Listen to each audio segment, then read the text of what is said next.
yadukoreye ibintu by'agatangaza, none twasazwe n'ibyishimo.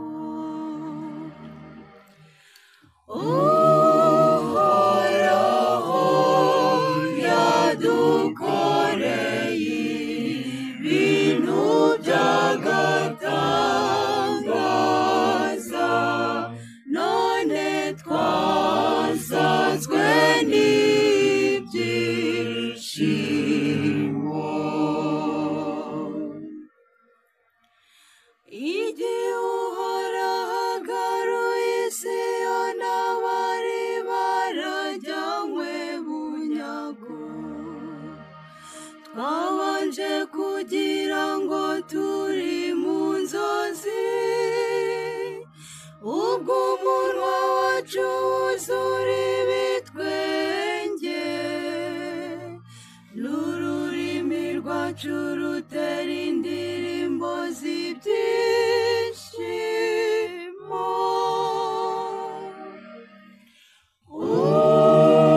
Uhoraho yadukoreye ibintu by'agatangaza, none twasazwe n'ibyishimo. Nuko mu mahanga bakavuga bati, Uhoraho yabakoreye ibintu by'agatangaza,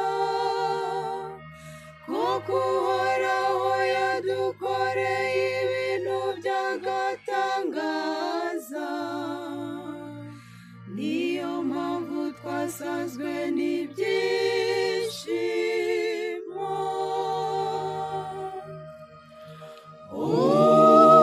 Uhoraho yadukoreye ibintu by'agatangaza, none twasazwe n'ibyishimo. Uhoraho cyura amahoro abacu bajyanywe bunyago, ubazane nk'isumo y'amazi atembera mu butayu. Ni koko umuhinzi ubiba n'amarira, asarura n'ibyishimo.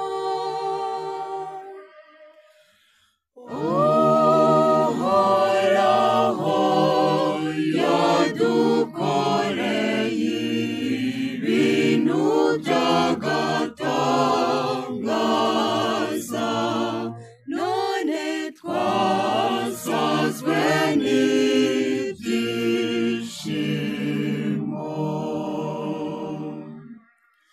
Ukagiye agenda arira, yitwaje ikibibiro cy'imbuto, yagaruka akaza yishimye,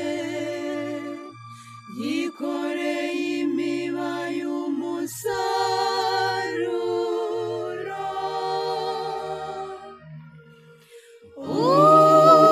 Uhoraho yadukoreye ibintu by'agatangaza, none twasazwe n'ibyishimo.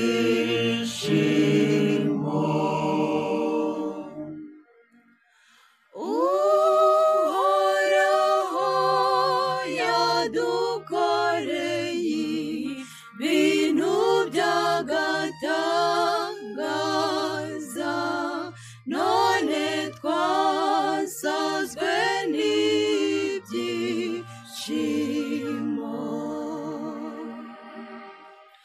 Oh